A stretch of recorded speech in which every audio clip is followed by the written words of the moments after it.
Hi everyone, hope you're well. Hope you had a good Christmas if you celebrate it, and a good New Year. Um, yeah, I'm a heterosexual male with a cold, so chances are I'm probably going to be dead by the end of the day. So you'll have to excuse me, and may as well crack on.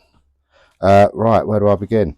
Uh, yeah, it's been a little while. Had a few ups and downs, which I'll go into in a sec. I've pretty much got all of my parts now. My braided brake lines have just arrived today. Arrow sent me an exhaust. Little old me with just 180 followers, and they send me an Arrow Dakar. And all I had to do was tell you it's an Arrow Dakar, pay the full retail and postage, and show you the exhaust. Look at that, power of YouTube, winning. Oh yeah, got a microphone as well. Yeah, get in there, get in there. Right, let's have a look at the bike. I have my new wheels. Let's go into that. Right, Matt at the motorcycle company in Newton Abbot, South Devon, he acid dipped the hubs and painted them with the correct paint that is hideously expensive. But he has made an absolutely amazing job of those, and it was Dan who works there who actually built the wheels. I actually wanted SM Pro rims because I prefer the colour. I don't really like this colour, not with this sort of age of bike. I think it's a bit too bling, but unfortunately SM Pro don't make a 17-inch rear. Excuse me, so I had to go with XL. Right, as you can see, that rear rim is absolutely perfect. Unfortunately, the front rim, and you can only see it, it does look worse on camera, but can you see around the rim that faded mark all the way around the front? And that is on both sides. Now, I only saw that once the wheels had been built, because I didn't open up the rims when I first got them. So what happened was I bought the rims from Central Wheel Components, and when I saw that, I contacted them and I sent them a message and a few photos and a video because I thought either myself or the wheel builder had got something on them, like a chemical that had faded it. No. On XL's website, it states that because of the aluminium that they use, that it's very tough and durable, that the anodizing sometimes doesn't take very well. And before the rims leave the factory, they check them, and if they're structurally sound, then they go out and they do not accept returns. So Central Wheels basically explained this to me, and said, you know, we're just the middle guy, so there's not really much we can do, which I do understand. But from a consumer point of view, it's like two companies have just said, well, yeah, we've made a substandard product and supplied it. It's not really that great and it's not how we want it to be, but we've both got your money. So yeah, really so disappointed with that, because you know it's a restoration. Everything else on the bike is immaculate and looking so good, and to have that is just.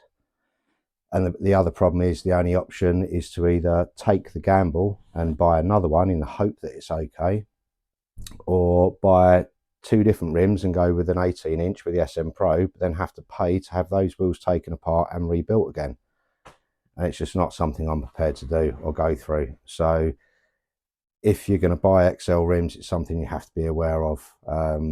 Central Wheels said that it is stated on their website, but on XL's website, but I didn't look on their website because, to be totally honest, I've never gone to buy a sort of well-known or branded product and thought, I'll just check their website in case they say their products are a bit crap and they don't do refunds. So it is what it is, but it's something you need to be aware of. Like I say, in real life, it is quite hard to notice, and you only notice it in some lights at some angles. But just the fact it's there is annoying. So yeah, I'd be aware of that. The handlebars. These handlebars, I just cannot get the correct color paint. And these ones were the originals. They were actually bent. I had them straightened, but when I lay them down on a flat surface, they're still about 4 or 5 millimeters out. So I've managed to get some new ones, which are in my packet up there, and a nice retro bar pad. So yeah, that should look all right. Oh yeah, these indicators, I got them on eBay, a set of 4 for £65, and yeah, they look all right. They look nice, all shiny, new, but there is a problem with them, and that is they have zero rigidity. I mean, that honestly, that takes no pressure, and the way they bounce as well. If I leave those on the bike, it's going to look like a Labrador at full sprint when it's going down the road. So they've got to come off. But unfortunately, the ones that Honda sell are £85 each. So yeah, I mean, £350 roughly on these sort of indicators from the 80s. It's just, it hurts. I won't lie. Yeah, I've thought about trying to strengthen these, but unfortunately there's no way of really getting in there. I was going to try and fill them with some form of adhesive that may go off. A lot of people said wrap duct tape around them, but it's a restoration. I don't want to have duct tape on it.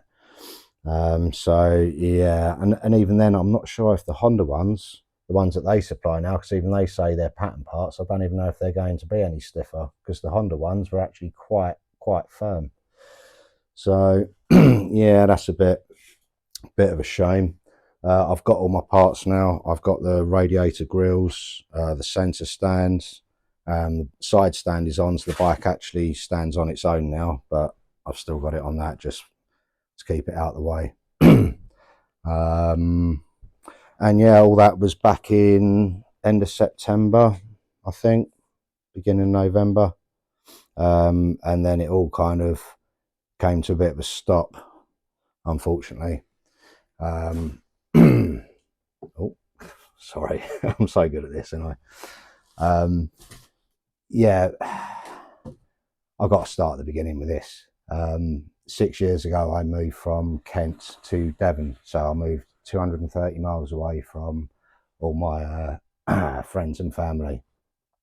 But I'm really close to my dad, so I talk to him every day. And when this bike came up, because I did say in the first video, I never went looking for this bike, and I had to take a loan out because I didn't have the money for it.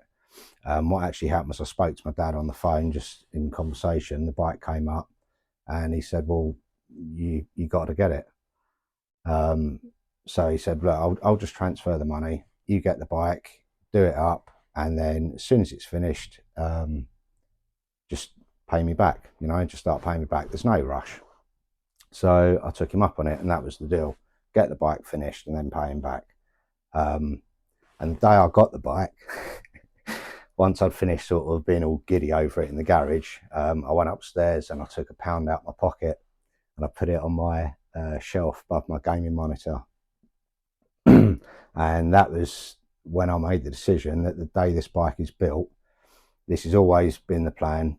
The day the bike's built, I do a sort of random 15-20 mile test ride, make sure it's all okay, and then clean the bike up, throw some luggage on it and go see my dad, because my dad and my brother are both mechanics.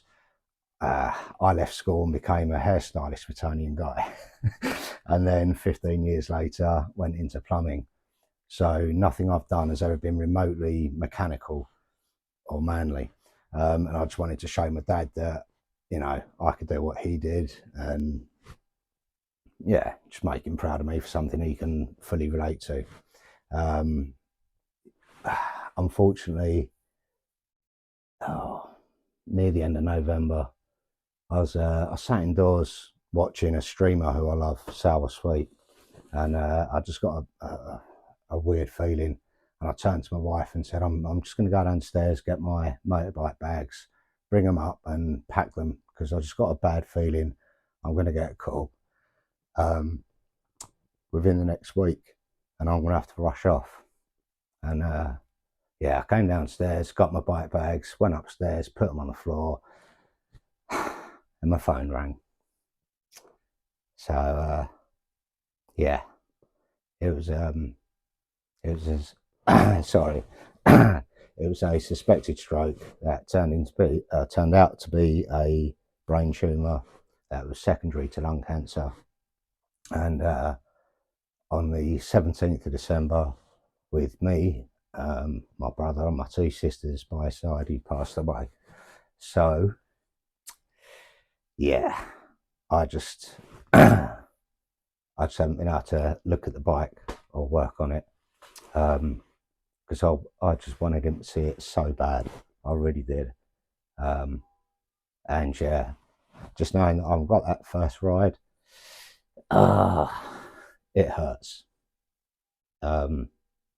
But you know, got to crack on. Things change. To be honest, the last few weeks I've just wanted to throw the bike away, get rid of it, just get it out of my sight. And yeah, it's just hard just to look at it. But you know, I owe it to myself and I owe it to my dad to get it finished. And I owe it to him to get out and enjoy it. So when it's done, the first ride, the test ride, won't just be a random one. It'll be to a place called Jolly's, which is a bike cafe near me. It's actually been voted #1 bike cafe in the UK, so well worth a visit. The owner, Chris Sims, he has got the most amazing collection of motorbikes there, and they're all on display. One of them is Evel Knievel's actual jump bike. It's honestly, the bikes there are crazy. And the reason I'm going there is, for want of a better word, it's just got like the sort of spirit of my dad there. Even though he never went there, it's just that sort of mindset of, doesn't matter what you turn up on. It can be a Goldwing, an electric glide, an adventure bike, a twist and go 50cc scooter. No one cares. You're all in it together, you know. You help each other out and look out for each other. So that'll be the test ride, and then the first ride will be to my brother's, because my brother lives just down the road from my dad, so it's the same route. And my brother's a mechanic, like I said, and he actually does quality control now. He's a very, very good one. So I've got my work cut out, and I know he'll be honest. So yeah, I'll be going to him instead. And as for that pound that is still sat on my shelf, I've decided I'm going to attach it to the bike somewhere out of sight. Because as sad as it sounds, or silly as it sounds, it just feels like I'm always paying him back, you know. Because it's the only way that I can pay him back.